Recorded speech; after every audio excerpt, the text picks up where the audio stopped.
sahabat pendidik di Kabupaten Jember semuanya. Kali ini saya berjumpa dengan Bapak Ibu semuanya di rumah, tentunya dengan 3 orang tamu yang sangat spesial, yaitu Bapak Judi Nugroho, Nurse MKes. Beliau adalah analisis kebijakan ahli muda bidang perlindungan anak DP 3 AKB Kabupaten Jember.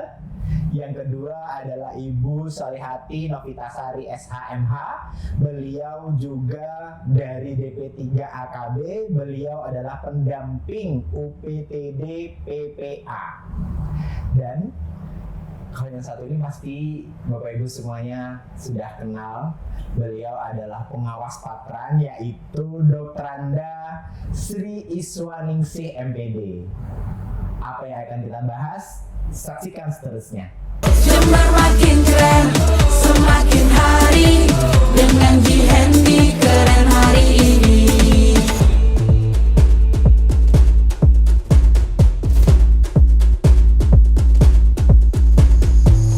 Baik, sahabat pendidik semuanya, beliau adalah orang-orang yang saya sebutkan tadi. Ibu Sri, Bu Is, saya panggilnya. Ibu apa kabar?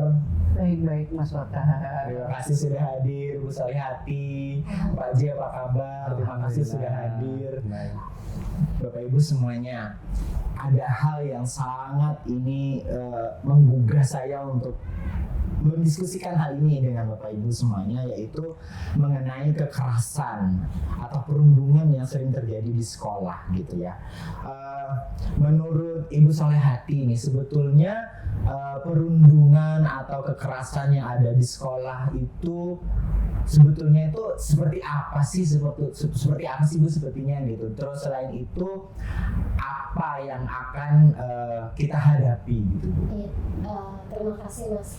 Saya mungkin di sini akan sedikit menjelaskan tentang definisi dulu gitu ya. Kalau kita membaca Permendikbud 46 tahun 2023 tentang pencegahan dan penanganan kekerasan di satuan pendidikan, di situ ada 6 macam kekerasan: fisik, verbal, psikis, lalu seksual, lalu bullying, lalu intoleransi. Oh, intoleransi itu masuk ke perundungan atau kekerasan juga ya Bu ya? Itu ada 6 jenis kekerasan yang ada di Permendikbud 46 2023. Namun yang perlu kita garis bawahi adalah kekerasan dan perundungan itu hal yang berbeda gitu ya. Kenapa? Perundungan ini masuk di dalam kekerasan, tetapi kekerasan belum tentu dia masuk ke perundungan. Oh, jadi kekerasan sendiri dan perundungan itu satu hal yang beda? Iya, tetapi perundungan itu masuk dari satu jenis dari 6 kekerasan tadi. Oh, gitu. Karena definisinya juga berbeda. Gitu. Oh, gitu ya. Kalau kita ngomong, kita bicara tentang bullying atau perundungan, itu adalah tindakan agresif yang dilakukan oleh seseorang ataupun kelompok yang dia mempunyai relasi kuasa, ketimpangan kuasa gitu ya. Ketimpangan kuasa ini bisa karena dia berbadan besar, atau dia punya bapak ibunya dia menjadi guru di sekolah tersebut, atau bapak ibunya menjadi penyumbang atau donatur di sekolah tersebut, seperti itu. Dan yang terakhir indikatornya adalah dilakukan secara terus-menerus. Oh, kalau sekali 2 kali itu masalah itu tidak. Oh, belum termasuk perundungan ya? Masih PR. Oh. Jadi itu makanya kalau kita ngomong Permendikbud, maka Jember ini harusnya di satuan pendidikan, di semua satuan pendidikan itu sudah terbentuk TPPK, tim pencegahan penanganan kekerasan di satuan pendidikan. Selain itu juga di kabupaten sendiri itu harus dibentuk satgas pencegahan dan penanganan. Tidak hanya tugas ini bukan hanya tugasnya dinas pendidikan, dinas DP 3 AKB dari kami, lalu dinas yang lain yang terkait dengan anak-anak itu juga harus masuk dalam tim satgas gitu Mas. Itu kalau kita ngomong secara definisi ya. Definisi. Nah, kalau kita ngomong data kekerasan gitu ya Mas, kami di UPTD PPA bagian dari DP 3 AKB, kami di bawah DP 3 AKB. di 2023 untuk angka kekerasan anak yang masih di usia sekolah gitu ya Mas ya, itu ada 113 korban. 113 korban itu yang terlaporkan. Yang melaporkan. Oh, itu yang melaporkan. Dan di kasusnya, jumlah kasusnya itu 220. Karena setiap anak itu bisa mengalami 2 kasus. Wah. Iya, begitu. Dari penelitian ada, sebetulnya saya membuat tulisan tadi pagi, saya membuat tulisan berdasarkan penelitian yang pernah saya lakukan, karena kami juga melakukan sosialisasi ketika itu pencegahan perundungan. Kami kasih teman-teman adik-adik di salah satu SMP, saya kasih semacam anatomi tubuh begitu, dituliskan mana bagian yang tidak kamu sukai, lalu kenapa itu, lalu 3 bulan terakhir ini apakah mengalami perundungan. Itu ada 40 siswa yang kami sosialisasi dan kami berikan visualnya kecil-kecilan begitu ya, untuk melihat ini satu sekolah begitu, dan 90% mereka mengalami bullying begitu di sekolah tersebut, entah itu disebut nama bapaknya gitu yang berkali-kali. Oh, menyebut nama bapak aja itu sudah dalam bentuk bullying ya Bu ya? Fisik, kamu kurus atau kayak tiang listrik gitu ya. Ya, itu kan masuk ini. Nah, dari penelitian tersebut juga ditemukan bahwa tempat-tempat anak-anak itu kan saya suruh buat denah begitu ya Mas ya. Anak-anak itu saya suruh buat denah mana tempat-tempat di sekolah maksudnya. Saya suruh buat denah dan silang tempat-tempat sekolah ini yang memang banyak terjadi bullying begitu. Nah, mereka tandai yang pertama kantin, paling banyak Bu. Toilet gitu ya, toilet. Lalu lapangan sekolah. Nah, itu mungkin nanti saya bagikan tulisan saya begitu ya Mas. Itu mungkin yang bisa kami sampaikan untuk data dan definisi terkait dengan apa itu kekerasan dan bullying sendiri. Ini sangat menarik Bu, soalnya begini ya, ini pengalaman pribadi. Dulu ketika saya sekolah gitu ya Bu ya, masih SD gitu dulu tuh, saya sering dipanggil bapak saya juga manggil teman saya dengan bapak saya begitu ya. Ternyata juga agak bagaimana ya, menurut kami itu hanya guyonan biasa saja gitu. Tetapi ternyata itu dalam bentuk bullying juga berarti gitu, seperti itu ya Bu ya. Iya. Wah, ini sangat mungkin ini perlu dikasih tahu kepada anak-anak, mungkin sering ya Bu ya di sekolah ya, jadi itu sangat sering Bu. Jadi itu kalau itu memang bentuk sebuah bullying terhadap orang lain gitu ya, dan itu terjadi sepanjang kami bergaul dengan teman-teman kami gitu. Nah, apa itu juga bagaimana ya Bu ya seperti itu? Jadi mungkin zaman saya juga begitu ya Mas. Oh gitu. Iya, zaman saya juga begitu, di nama bapak, nama ibunya gitu kan. Tetapi kan anak-anak sekarang kan berbeda ya Mas ya, resiliensinya, ketahanan gitu ya, ketahanan kita dengan anak sekarang itu berbeda gitu ya Mas. Senggol titik gitu ya. Oh iya, GSM ya, geser dikit mati nih. Nah, itu menurut saya juga berbeda begitu. Nah, kenapa di zaman dulu diloin atau apa itu kan juga ada ini. Iya, ya. betul. Nah, kalau zaman dulu, kalau saya masih SD itu roknya dibuka, Iya, betul. dibuka begitu ya. Nah, itu juga masuk di dalam kekerasan seksual. Oh. Gitu. Pelecehan seksualnya gitu. Termasuk di pelecehan seksual. Nah, itu memang kita harus bagaimana sosialisasi ini bisa dilakukan secara masif gitu.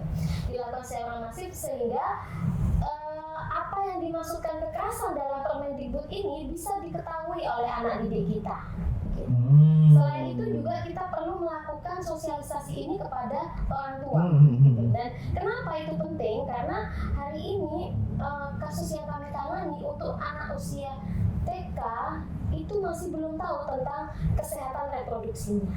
Itu TK ya Bu ya? Iya. Berarti TK juga harus sudah ke Kespro-nya itu harus sudah tersampaikan iya. gitu Dan ya. itu juga kan ada batasan usia, kita mengajarkan apa.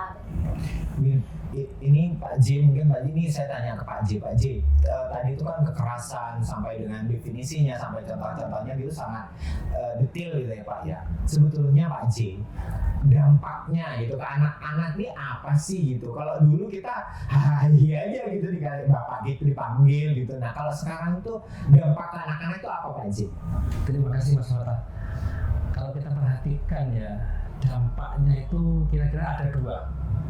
Yaitu yang pertama dampak psikologis, yang kedua dampak akademis. Di dampak psikologis ini memang kalau kita melihat seperti kita ini aja, kita masih bisa ngobrol, ini berarti kita ini masih sehat mental kita. Jadi cemas, takut, ini kalau kita masih bisa mengelola, kita masih bisa bergaul, ini berarti kita masih sehat. Tapi kalau kita sampai nggak bisa tidur, nggak mau makan, ada yang nggak mau sekolah, habis itu ada yang nggak mengurung diri sampai mau bunuh diri, itu berarti dia sudah mengalami gangguan masalah di mentalnya, itu udah sakit gitu, sakit bukan sakit fisiknya ya, mentalnya ya sakit lah. Memang tadi ada hubungannya juga. Anak sekarang dan anak dulu kan tidak sama. Anak sekarang itu ketahanan mentalnya itu nggak seperti anak dulu. Anak sekarang itu lebih rentan untuk gampang terjadi gangguan untuk mentalnya. Berarti kalau begini Pak, ini bisa dikatakan bahwa tergantung dari orang yang menerima kekerasan tersebut atau bullying tersebut gitu ya. Iya betul sekali. Kalau pada saat misalkan anak tersebut ketika menerima dia baik-baik saja, tidak terganggu, itu bukan bentuk kekerasan atau bullying tersebut atau gimana nih Bu Sayaka atau Pak J? Memang kalau kita ini banyak yang katanya yang kecil ditindas yang besar. Ya enggak, ada anak badannya besar tapi mentalnya kecil.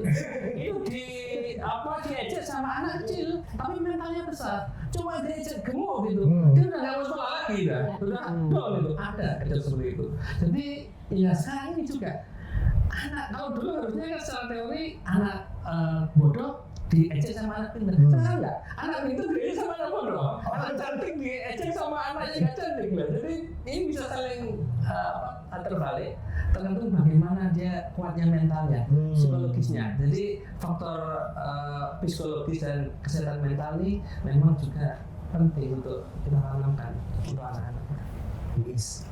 Pengalaman Bu Is ini udah luar biasa ya di dunia pendidikan di Kabupaten Jember lah contohnya gitu. Siapa yang nggak kenal Bu Is gitu ya.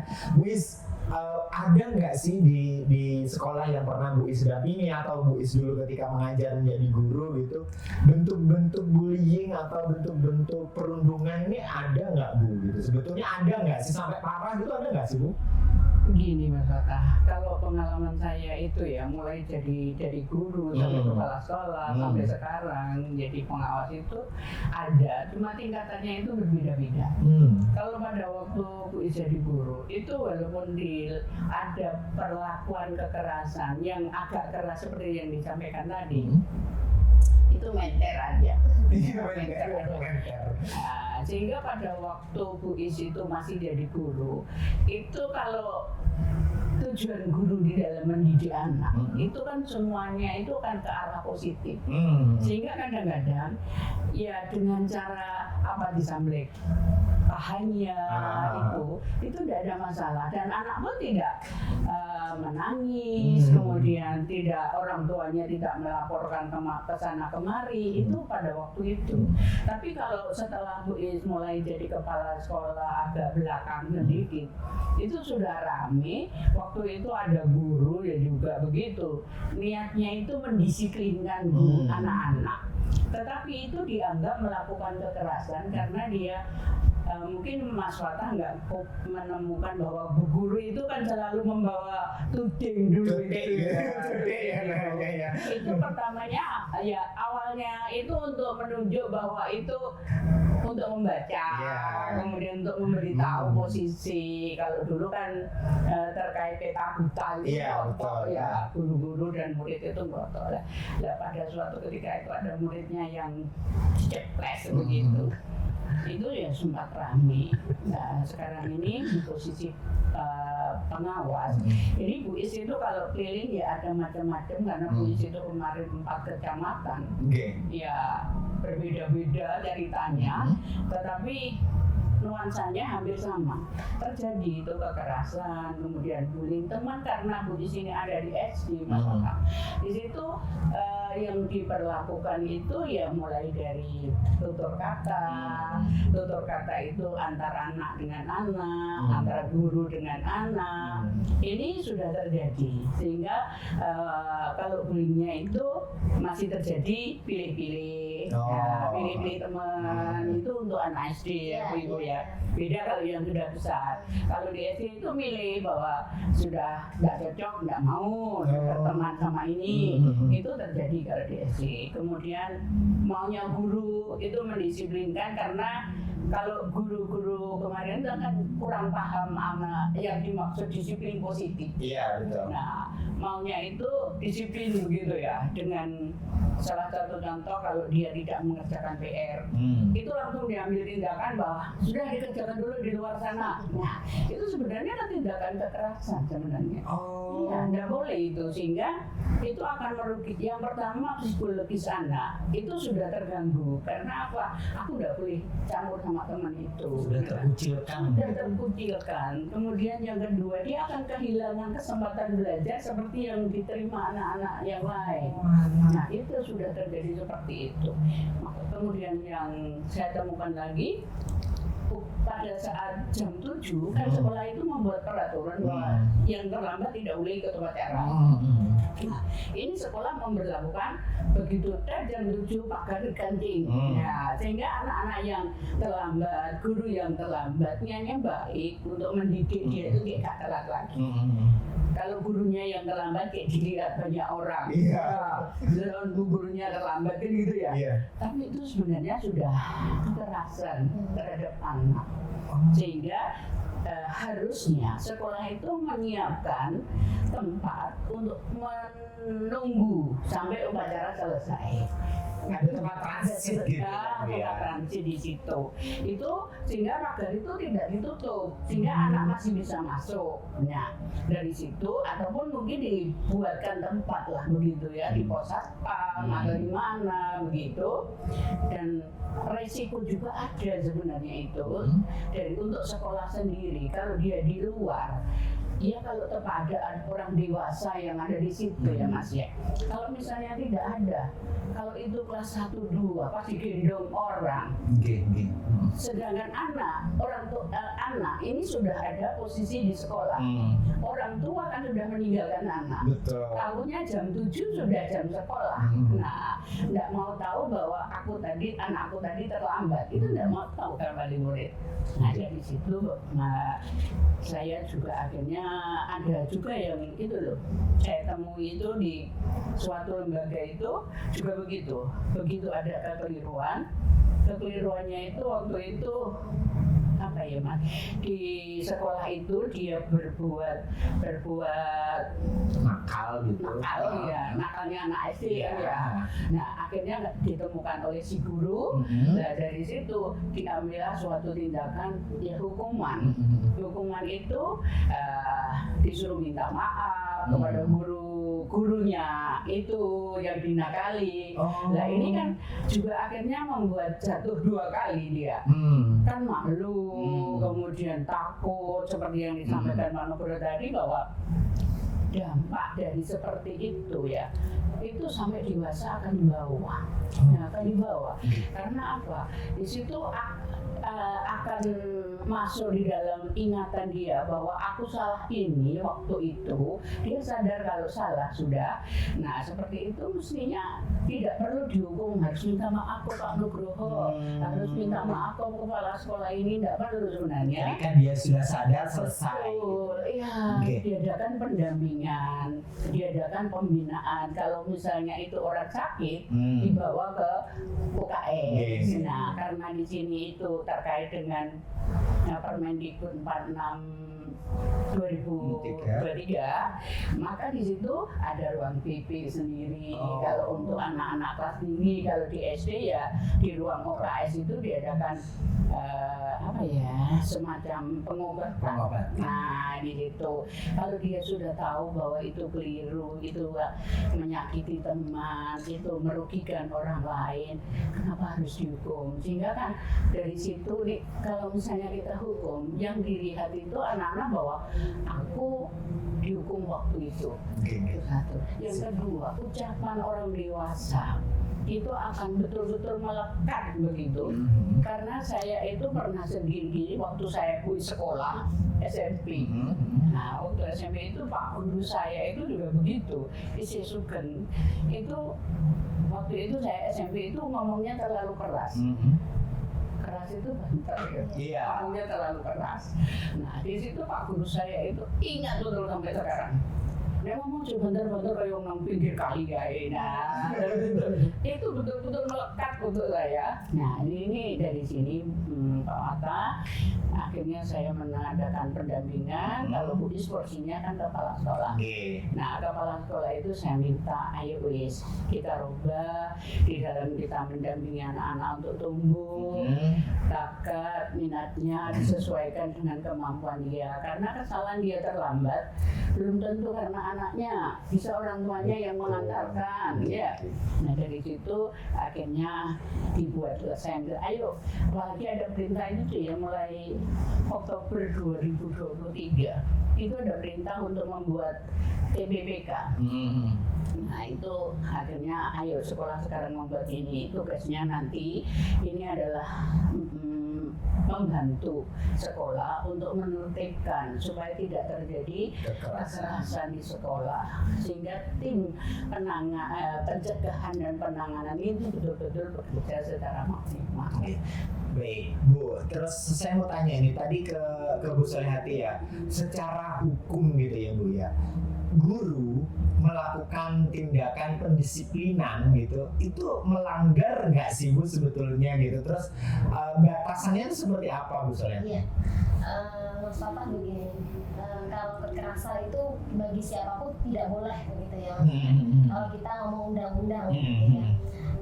Kalau apalagi kita ngomong undang-undang perlindungan anak, itu tidak boleh ada kekerasan, itu sangat tidak boleh. Tadi UI sudah menyampaikan sebetulnya di platformnya Merdeka Belajar itu ada yang namanya modul disiplin positif, gitu ya. Modul disiplin positif, saya juga pernah melatih disiplin positif tersebut, dan bagaimana kita memberikan hukuman, bukan hukuman namanya, tapi konsekuensi logis. Ya, konsekuensi logis di mana anak-anak ini ketika dia melakukan perilaku yang tidak tepat, gitu ya, bukan nakal, gitu ya, tapi perilaku yang tidak tepat, hukumannya atau konsekuensi logisnya itu yang relate dengan kesalahannya.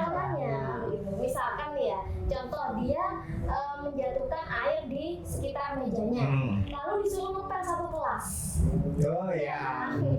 Yang harusnya dipel itu kan di daerah meja di sekitarnya dia, ya, begitu gitu. Yang ketumpahan lah ya Bu. Ketumpahan begitu. Tadi betul Bu Is menyampaikan ketika lambat dia harus mengerjakan di luar, gitu. Karena itu juga kan tidak relate gitu. Dia ketinggalan lagi pelajarannya gitu. Nah di platform Merdeka itu dari sisi guru atau tenaga pendidik itu bisa melatih atau menggunakan modul disiplin positif tersebut. Tapi dari sisi siswa kita juga bisa menggunakan program ROOTS namanya. Program ROOTS itu pencegahan perundungan, di mana modul tersebut dipergunakan untuk siswanya. Bagaimana anak-anak ini bisa memberikan virus-virus kebaikan gitu, kepada teman-temannya yang lain. Nah di platform Merdeka Belajar itu sudah ada. Kemarin ya terakhir saya di Kemendikbud juga menyusun modul tersebut. Itu sudah masuk di platform Merdeka Belajar. Iya. Itu menurut saya dari dua sisi. Kalau kita ngomong kekerasan memang tidak boleh. Dulu waktu saya SD kan 3x3 tangan itu sudah siap. Iya, betul. Saya juga mengalami itu. Ada kwek gitu. Kalau Bu Is tadi menyampaikan, saya masih ingat guru saya menyampaikan, saya juga punya pengalaman, guru saya yang dulu masih ingat itu. Artinya secara psikis kita tidak akan melupakan orang yang menyakiti kita. Itu secara tidak langsung itu menyakiti, gitu. Meskipun itu arahnya mendidik gitu ya. Pak J, kembali ke Pak J gini, anak-anak kan sudah kadung terkontaminasi nih Pak, gitu ya. Sudah kadung terkontaminasi dengan kata-kata keras dari guru mungkin, dari orang tua dan temannya mungkin gitu Pak. Penanganannya itu yang instan tuh gimana sih Pak gitu? Yang cepat itu gimana? Kalau anak itu misalnya dia sudah kena kontak kata-kata yang mengalami kekerasan, memang kalau kita perhatikan tadi disampaikan juga sama Bu Is bahwa mengobati hati yang luka kan tidak mudah. Betul. Iya. Ini pun nanti pada saat dua orang atau dua anak ini berkonflik, ini kan sekolah harus bisa mendamaikan. Jadi tujuan sekolah harus bisa mendamaikan. Mereka harus saling bisa memaafkan dan segera untuk melupakan. Jadi memang urusan untuk memaafkan, melupakan memang tidak mudah. Tapi ini harus kita lakukan. Dan kadang-kadang anaknya yang bermasalah ini sudah maaf, sudah melupakan. Orang tuanya kadang yang tahu nggak bisa melupakan. Gitu ya? Iya sih Pak. Kadang kan orang tua itu ikut-ikutan kadang. Dalam hal ini nggak terima. Memang tidak mudah. Tetapi nanti dengan seiring waktu, anak itu semakin dia bisa memahami tujuan pendidikan itu. Memang disiplin itu penting, baik di sekolah maupun di rumah. Jadi anak yang diharapkan itu memang tetap meskipun ada kita ramah sama anak, nggak boleh kekerasan, tapi disiplin ini penting. Karena kunci kesuksesan nanti ada disiplin nih. Betul. Kalau anak nggak disiplin, ya memang ini nanti dia akan banyak permasalahan yang akan dihadapi di kemudian hari. Gitu ya Pak. Bu Solihati ini tadi ada disiplin sama dengan kekerasan. Sebetulnya Bu, bisa nggak sih disiplin ini dilakukan tanpa kekerasan gitu Bu? Bisa, sangat bisa. Tadi Bu Is sudah mencontohkan banyak begitu ya. Bagaimana kita mungkin belum terbiasa. Tadi kan Bu Is bilang pelan-pelan, ya pelan-pelan. Tetapi itu harus memang dilakukan, harus ada perubahan. Kalau kita pola yang dahulu, pola lama gitu ya, konvensional gitu, itu ya anak-anak akan mengalami kekerasan gitu. Dianggap ketika dia dengan memukul anak, dia tidak akan mengulangi lagi. Padahal juga tidak seperti itu. Anak juga akan mengulangi lagi begitu. Oh anjane tambeng gitu ya. Itu sebetulnya tidak seperti itu. Tadi Bu Is menyampaikan anak-anak itu tidak perlu kita banyak berkata-kata. Tetapi bagaimana kita perilaku orang dewasa itu memberikan contoh. Berarti mulai dari teladan gitu, model gitu ya. Ada model. Jadi mungkin anak-anak kalau mendengar, makanya kan kalau anak-anak kita memberikan nasihat dengan kata-kata, dia gampang lupa. Tetapi kalau kita dengan contoh gitu, misalkan bapaknya nyapu di rumah, ibunya ini, oh ternyata bapak ibu juga saling ini ya, aku juga begitu. Itu akan tertanam secara tidak sadar, itu akan tertanam begitu. Makanya di sini kuncinya orang dewasa. Kalau bagaimana sih anak-anak ini bisa berperilaku seperti ini? Ini orang dewasa yang mempengaruhi lingkungan, begitu ya, lingkungan baik di rumah, di sekolah, di tempat dia bermain seperti itu. Itu kalau berarti disiplin dengan tanpa kekerasan akhirnya bisa berjalan sebetulnya. Bisa. Cuman waktu memang pelan-pelan ya Bu ya. Harus berjalan. Iya harus berjalan memang ya Pak ya. Karena selama ini ya Pak ya, kalau menurut saya juga sebagai pendidik gitu, mungkin teman-teman pendidik yang ada di rumah juga merasakan atau pernah melakukan gitu ya. Ini kalau nggak disiplinkan nih gitu, karena berpikir bahwa pendidik itu mendisiplinkan itu pasti dengan sesuatu yang membuat mereka keras atau dengan mereka yang agak keras lah setidaknya gitu. Kalau tidak seperti kan anak-anak murid saya jadi begini gitu. Mungkin karena seperti itu ya. Makanya nanti di salah satu bagaimana kita mencegah kekerasan di sekolah ini adalah dengan sekolah ramah anak. Sekolah ramah anak ini bukan terus kita cuma ramah-ramah aja sama makanya nanti dibuat tata tertib, disepakati oleh anak, disepakati oleh orang tua juga sama komite. Tata tertibnya ini menjadi kesepakatan. Sama juga di rumah. Di rumah kita juga membuat peraturan rumah. Orang tua membuat peraturan. Nanti ini ya habis maghrib apa kegiatannya, nanti belajar jam berapa, main HP jam berapa. Anak sekarang kalau nggak dibuat peraturan di rumah, dia akan seenaknya. Nah, pada saat anak itu melanggar kayak tadi, anak telat, Iya. anak nggak mengerjakan tugas, itu bukan sekolah yang akan menghukum dia, tapi dirinya sendiri. Berarti dia sudah menyalahi kesepakatannya dia. Jadi pada saat orang tua tadi, jangan sampai orang tua itu sampai marah-marah, nggak usah. Karena apa? Dia sudah buat komitmen. Nanti di sekolah makanya ada deklarasi. Itu sebuah komitmen bahwa kita siap ini sekolah ini tanpa perundungan, tanpa kekerasan. Disitulah dia punya komitmen. Pada saat dia melakukan itu, nah emang ini komitmenmu lah. Oh iya, ini salah saya. Bukan kalau dulu kan sekolahnya ini, gurunya begini. Enggak, jadi anak dia merasa bahwa dirinya sendiri yang sudah salah. Itu kalau bisa kita tanamkan seperti itu. Berarti seperti yang tadi saya tanyakan mengenai sesuatu yang instan untuk mencegah perundungan atau kekerasan di sekolah adalah mungkin pembuatan komitmen bersama antara guru, baik kepala sekolah, guru dan siswa atau orang-orang yang ada di sekolah itu ya Bu. Bahkan orang tua komite juga perlu dilibatkan dalam hal tersebut. Mungkin wah ini mungkin sesuatu mungkin menurut saya baru gitu ya. Mungkin teman-teman yang ada di rumah, teman-teman pendidik yang ada di rumah ini mungkin juga ada hal yang baru atau mungkin sudah yang melaksanakan gitu ya. Tapi menurut saya dengan begitu logis Pak gitu, logis bahwa anak sendiri itu akan menganggap bahwa wah aku nggak boleh telat nih karena aku yang buat itu. Iya, Gitu. dia menyalahkan dirinya sendiri. Iya, betul. Nah, akan menemukan kesadaran sendiri, betul. Teman-teman pendidik di Kabupaten Jember semuanya yang ada di rumah, ada beberapa hal yang sangat viral. Kita akan sedikit berpindah topik sedikit aja. Di Radar Jember tadi saya melihat di Instagramnya juga sedang ramai tentang JUS, janda usia sekolah gitu ya. Terus kemarin juga di beberapa radio juga di Instagram juga ramai tentang janda usia dini. Bahkan di Kabupaten Jember itu adalah kabupaten tertinggi di Tapal Kuda, bahkan di Jawa Timur kalau saya salah baca tadi. Ini gimana sih gitu ya? Apa ini juga bentuk dari mungkin terjadi kekerasan di rumah sampai akhirnya anak-anak sekarang lebih memilih untuk menikah dini atau gimana sih Bu Solehati ini gimana ini? Dari saya dulu ya. Iya. Jadi kalau melihat angka perkawinan angka anak yang mengajukan dispensasi kawin, ya, itu kan cukup tinggi di Jember. Dan itu salah satunya kenapa dia sampai menikah, salah satunya adalah putus sekolah. Oh, gitu ya. Sekolah. Iya. Enggak Relate. Kalau kita ngomong di desa, misalkan, kalau dia nggak sekolah, ngapain kalau nggak sekolah? Mungkin dimondokkan 1 bulan atau 2 bulan, setelah itu ditunangkan. Ditunangkan biasanya setelah itu nikah siri. Iya. Ya kan? Sudah nikah siri, ya dinikahkan akhirnya, begitu.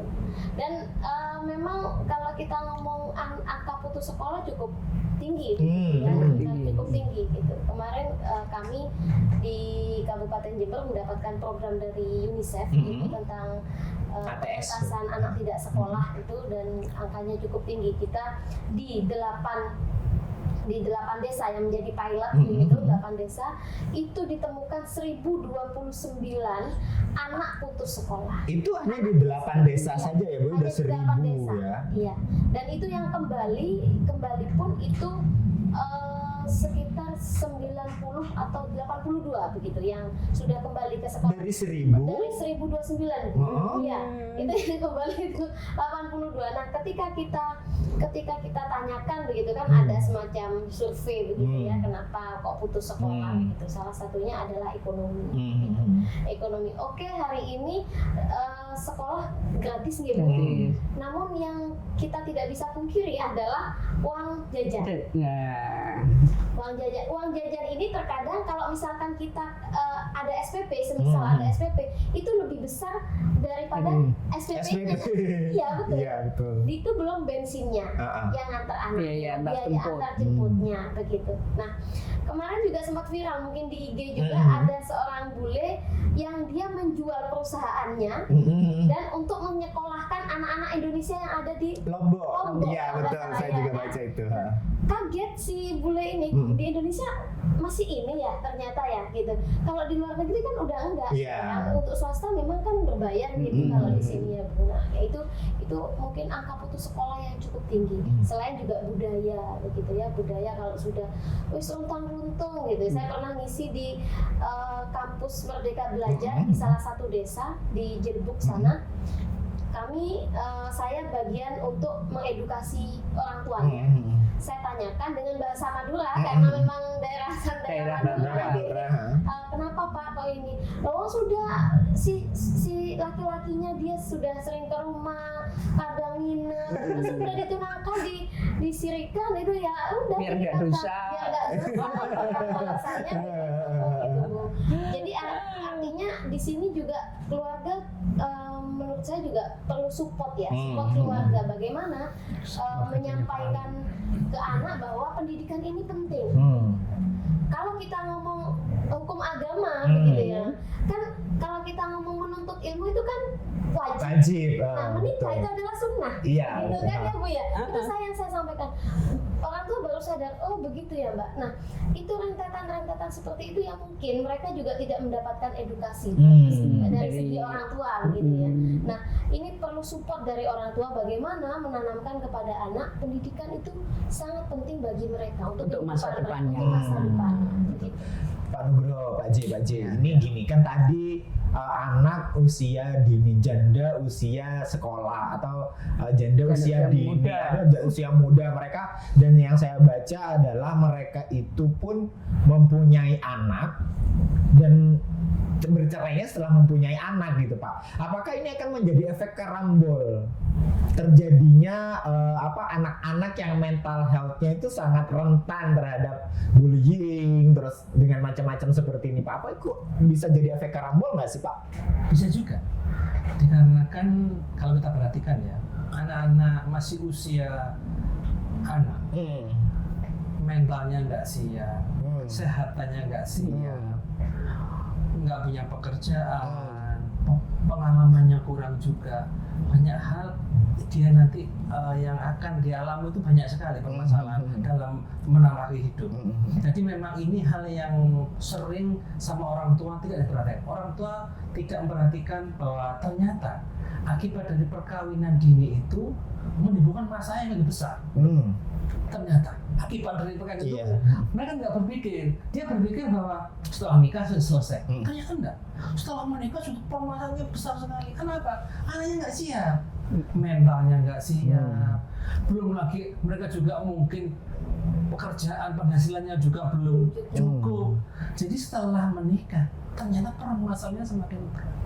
Semakin kompleks. Memang kalau kita perhatikan anak selama dia itu masih anak, dia itu punya hak untuk mendapat pendidikan 12 tahun. Betul. Jadi banyak anak-anak yang mungkin habis kecelakaan atau memang dia kemarin tidak paham, tapi begitu setelah dia itu sadar kembali, dia mesti ingin sekolah lagi. Ada beberapa anak.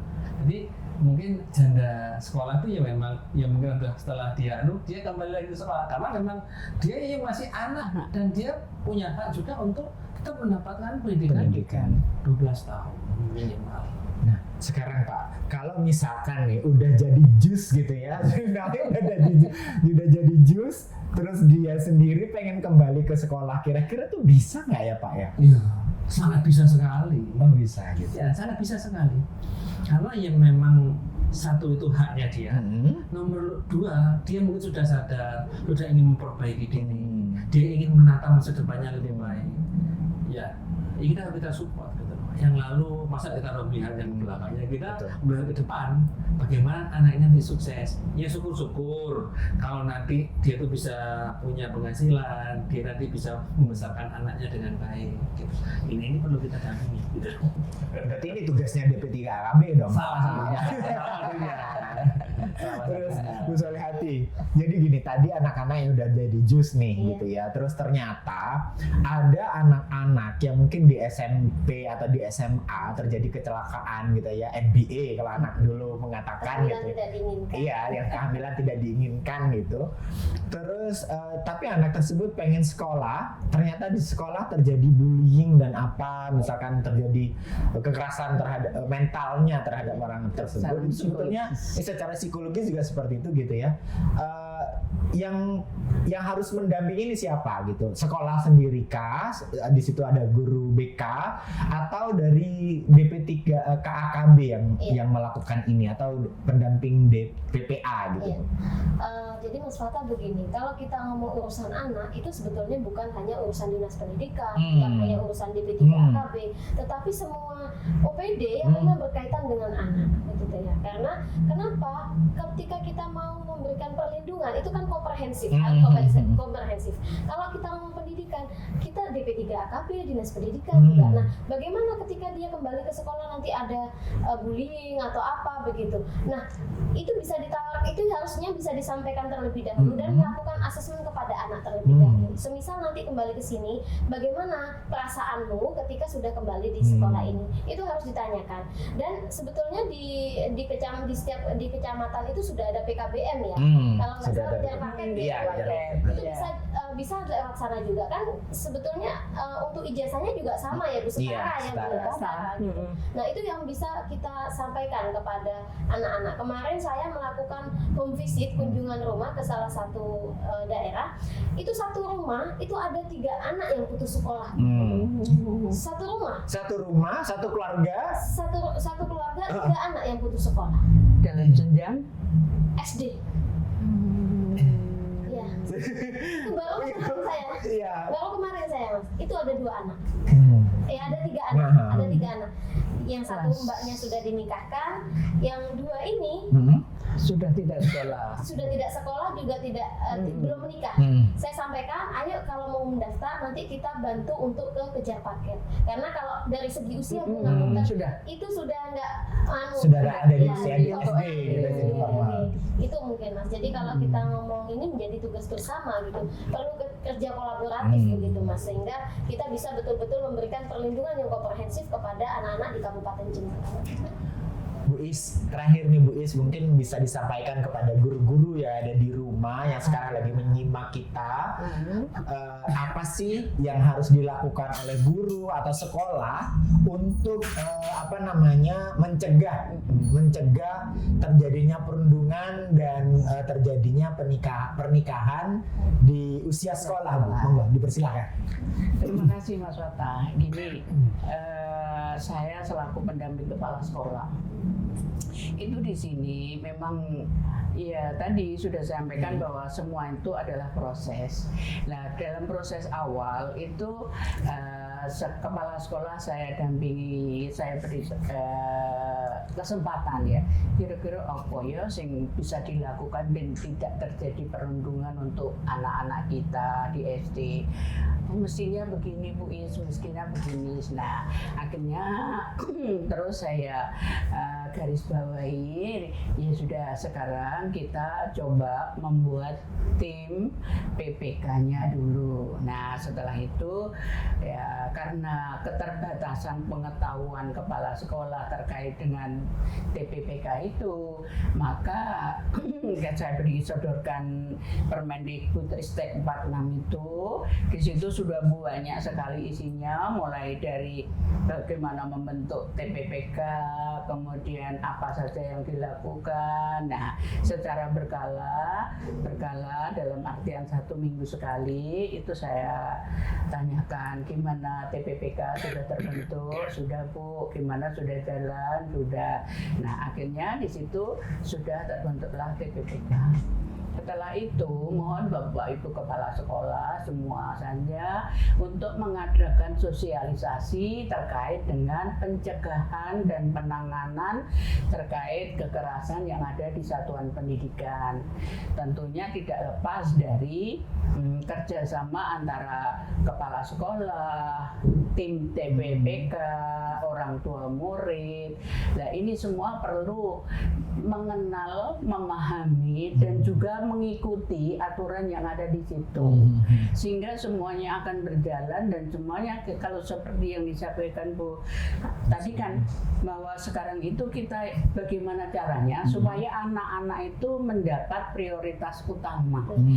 Apapun resikonya sebagai orang dewasa, di situ kita semua harus mau memikirkan bahwa ini untuk anak saya.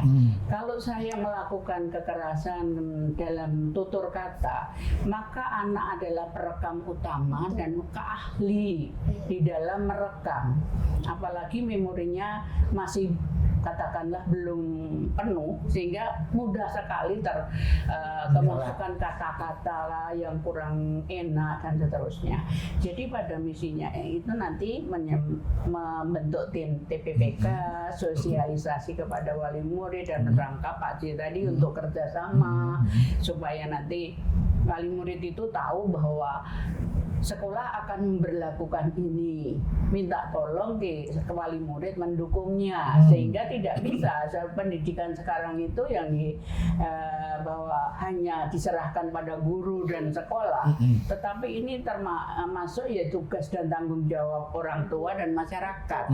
Nah, untuk itu monggo Bapak Ibu guru, pelan-pelan kita mencoba paradigma lama bahwa memang kalau yang lama itu maksudnya nek ndak disiplin ndak akan mencapai tujuan. Nah, memang diawali dengan disiplin dulu. Nah, tapi sekarang ndak bisa ya Bu ya. Ndak bisa karena apa? Ya memang eranya sudah berbeda. Dan kalau kita ikuti ya memang anak itu memiliki karakter yang berbeda-beda dan itu kita tidak bisa menyamakan begitu. Kemudian setelah diadakan sosialisasi, tentunya tim tadi belum saya sampaikan, tim TPPK itu kan bukan kepala sekolah koordinatornya. Jadi ada guru, ada komite sekolah, ada administrasi, paling tidak 3 kan. Tetap ganjil ya Dan ya, ganjil. Nah di situ tim ini akan bekerja untuk mencegah dan kemudian menangani kasus-kasus yang terjadi seperti itu. Di SD itu sudah berlaku, Bu, bahwa anak-anak yang SD itu, maksud saya bukan berlaku, terjadi. Hingga cuma tidak banyak seperti SMP, karena kalau SMP, SMA itu kan memang sudah masa-masa mengerti pacaran, mateng. Ya. Kalau di SD itu karena tuntutan orang tua. Nah, daripada seperti ini wis kulit duit ae. Diawali diri itu putuslah sekolah. Nah, seperti itu. Terus wis itu sudah sama laki-laki itu daripada nanti terjadi ABCD, sudah akhirnya ditunangkan dan dinikahkanlah. Nah, akhirnya sampai Pak C itulah ini semua akan terselesaikan dengan kerjasama dengan orang tua. Nah, tanpa ada itu sekolah berjalan sendiri. Umpamanya ini arep tak nikah nobene aku ndang longgar pikiran begitu ya. Nah, hal-hal semacam itu monggo kita berjuang bersama demi anak-anak, demi masa depan anak-anak. Tentunya tidak lepas dari sarpras untuk kerjanya TPPK itu. Di situ butuh tempat ya tadi, tempat untuk penyembuhan, tempat konseling. Kemudian di situ kalau memang terjadi luka, ya di situ disembuhkan di ruang berobat itu. Jadi mungkin itu dan harapan saya dari pemerintah daerah juga begitu, diadakan untuk sosialisasi secara berkala. Paling tidak 1 tahun 1 kali. Nah itu diadakan sosialisasi terkait dengan TPPK itu. Nah ya memang kemarin sudah, tapi namanya orang hidup itu kan punya lupa. Tapi kalau itu sudah 1 tahun sekali, mungkin ada perubahan, ada evaluasi, perlu ini, perlu itu. Nah itu kan akan diperbaiki di tahun berikutnya. Mungkin itu aja Pak. Terima kasih Bu Is. Pak J, yang terakhir nih Pak J, bisa disampaikan kepada guru-guru atau kepala sekolah yang sekarang lagi menyimak kita, apa sih saran Pak J untuk mengurangi angka kekerasan atau bullying yang ada di sekolah Pak? Terima kasih Mas Fata. Di P3AKB ini punya program yang namanya Sekolah Ramah Anak. sekolah ramah anak ini adalah untuk menyiapkan sekolah itu menjadi tempat yang aman, nyaman dan menyenangkan bagi anak, sehingga anak bisa sekolah dengan tenang, bisa mencapai cita-citanya. Jadi tadi ada dampak psikologis, dampak akademis. Di mana tadi dampak akademisnya itu ya mungkin dia akan menurun atau konsentrasinya, prestasinya. Nah, dengan adanya bullying itu, dengan sekolah ramah anak ini kita berharap sekolah-sekolah itu memiliki komitmen. Di sekolah itu ada komitmen, ada deklarasi. Anak-anak itu membuat komitmen bahwa tata tertib yang dibuat bersama ini, yang merupakan anak itu punya hak untuk berpartisipasi, itu masuk di situ. Anak setuju dan anak tanda tangan, semua tanda tangan, sehingga tidak sampai terjadi bullying. Mereka setelah mereka itu sekolah itu ramah anak, mereka tuh juga ngomong ke teman-temannya, ke orang tuanya, ke tetangganya bahwa sekolah saya itu sekolah ramah anak. Jadi itu adalah kampanye sekolah anti bullying atau kampanye anti perundungan sekolah. Nah, begitu mereka selalu bilang ramah anak kemana-mana, otomatis di ingatannya itu memang sekolah kita itu sekarang ramah anak, kita nggak boleh keras-keras lah. Disitulah kalau anak sudah melakukan kampanye untuk melakukan seperti itu, otomatis nanti sekolah itu akan menjadi sekolah yang benar-benar yang aman, menyenangkan bagi anak untuk mencapai cita-citanya. Saya kira itu. Terima kasih Pak J. Tinggal satu nih, Bu Solehati nih. Bu, sebetulnya apa yang Ibu bisa sampaikan untuk mencegah semuanya ini sampai jangan ada lagi, sampai ke jus lah ya, sampai ke jus, supaya jus itu Tidak terkurangi lah, tidak terjadi lagi gitu. Gimana Bu? Yang pertama kalau kita ngomong dispensasi kawin gitu ya, dispensasi kawin atau perkawinan anak, yang pertama orang tua dulu, pemahaman orang tua gitu ya. Tadi Bu Is sudah menyampaikan ben longgar gitu ya. Itu bukan longgar tapi itu menambah beban. Nambah sesek. Nambah sesek gitu. Karena kenapa? Karena dia tidak punya cukup keterampilan, dia juga keahlian juga tidak ada, itu satu. Yang kedua, bagaimana menanamkan pendidikan gitu. Nah, pendidikan dan sehingga ketika anak ini sudah pola pengasuhannya sudah baik gitu ya, pola pengasuhan, dan mendapatkan pemahaman dari orang tua begitu, bukan dari internet begitu ya, karena apa yang disampaikan oleh orang tua itu lebih bagus daripada yang disampaikan oleh internet gitu. Kenapa? Meskipun internet itu paling sabar gitu ya, mau ditanya jam 11 malam gitu itu selalu jawab gitu, tetapi harusnya dia mendapatkan dari orang tua gitu. Itu yang menurut saya paling penting, pemahaman bagaimana pendidikan masa depan itu yang memang harus dibicarakan, diobrolkan dengan adik-adik gitu, dengan anak-anak gitu ya. Kenapa? Anak-anak sekarang itu sudah sibuk dengan gadgetnya. Dan orang tua menganggap ketika dia tidak di luar rumah, dia di rumah saja, itu baik-baik saja. Padahal sekarang itu anak-anak tidak sedang baik-baik saja. Gitu. Nah, itu menurut saya kunci utama bagaimana kita membangun bonding gitu ya, membangun bonding antara orang tua dan anak gitu. Nah, itu yang menurut saya untuk dispensasi kawin. Sedangkan untuk perundungan ada 3 hal, ada 3 unsur yang perlu kita penuhi di dalam Permendikbud 46/2023. Yang pertama itu tentang tata kelola. Tata kelola baik di satuan pendidikan, baik pemerintah daerah atau pemerintah pusat itu harus sudah siap begitu. Yang kedua adalah edukasi. Edukasi juga begitu dilakukan oleh siapa? Satuan pendidikan. Tadi Bu Is juga menyampaikan setiap tahun atau 6 bulan sekali itu juga harus perlu dilakukan. Yang ketiga adalah sarpras. Bu Is juga sudah menyampaikan sarana prasarana. Jadi satuan pendidikan dibantu oleh pemerintah daerah juga oleh pemerintah pusat. Sehingga ketika kita mau ngomong pencegahan dan penanganan itu sudah betul-betul bisa kita wujudkan. Kita perlahan, tadi Bu Is sudah ngomong perlahan. Nah ini kita sedikit demi sedikit gitu, dimana nantinya akan suatu perubahan, karena perubahan itu tidak akan terjadi dengan seketika gitu ya, dengan instan gitu ya. Kita itu butuh proses. Nah itu menurut saya bagaimana kita betul-betul bisa mengimplementasikan Permendikbud 46/2023 di satuan pendidikan di Kabupaten Jember. Itu kalau menurut saya. Terima kasih Bu Is, terima kasih Bu Solehati, Pak J, terima Terima kasih. Sama-sama. Teman-teman pendidik di Kabupaten Jember semuanya, kekerasan bisa hilang apabila semua apa yang terjadi di sekolah, mulai dari guru, kepala sekolah, bahkan semua stakeholder yang ada di sekolah bekerja bersama untuk menghilangkan itu dengan membuat sebuah komitmen dan membangkitkan sesuatu yang baru agar anak-anak juga bisa melatih dirinya untuk mendisiplinkan dirinya sendiri. Disiplin bukan berarti kekerasan. Wassalamualaikum warahmatullahi wabarakatuh. Waalaikumsalam. Jember makin keren,